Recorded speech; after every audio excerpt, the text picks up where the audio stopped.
Day 8, and today we listen to 1990's Up to No Good from Peter Wolf. So I don't know if anybody's familiar with Peter Wolf. He was the lead singer of the J. Geils band for their two biggest albums, Love Stinks, and then their breakout album Freeze Frame from the 80s, which had Freeze Frame and Centerfold on it. After that, the J. Geils band really wanted to go in a more pop direction, and Peter Wolf wanted to go in a more rock direction, so they asked him to take a hike. And so he's put out several solo albums on his own.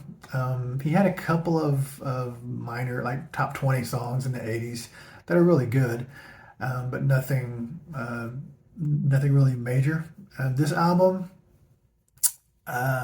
probably it's not shocking that it got lost in the shuffle.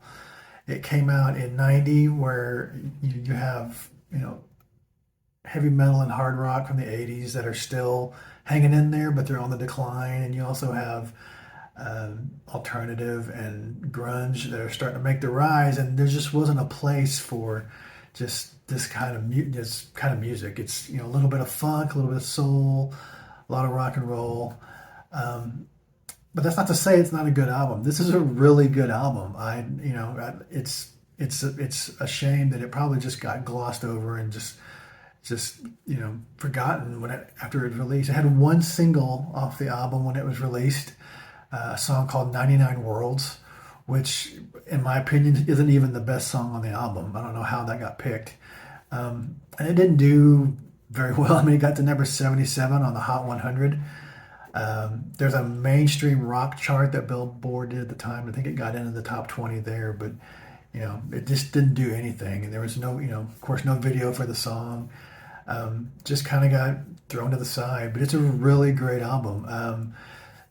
It's the kind of album you'd throw in the car when you're going to take a road trip, or it's playing in the background during a barbecue or cookout on the weekends. It's fun. It's a fun listen. You're gonna be snapping your fingers and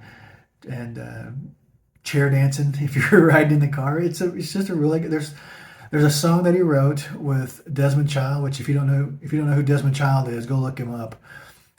He wrote some of the biggest songs out of the '80s and '90s. He wrote a song with Desmond Child called "Drive All Night" that's really good. There's another song called "Arrows and Chains," and another song called Sometimes Red, Sometimes Blue, I think is what the name of it was.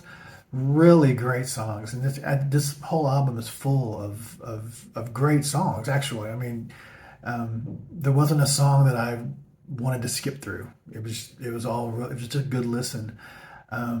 These are the kind of albums that I really wanted to find when I started this list, was stuff that just kind of maybe fell by the wayside, that was good music, good songs, but just kind of got lost in the shuffle, or didn't get the attention that it really deserved. And that's what this album is. So I'm gonna bet there's not a lot of you that have heard this album, but you should do yourself a favor and go look it up. Peter Wolf, Up to No Good. It's worth a listen. If you have heard it, A, I'll be surprised. B, let me know what you think. But anyway, that's day 8. Tomorrow, day 9.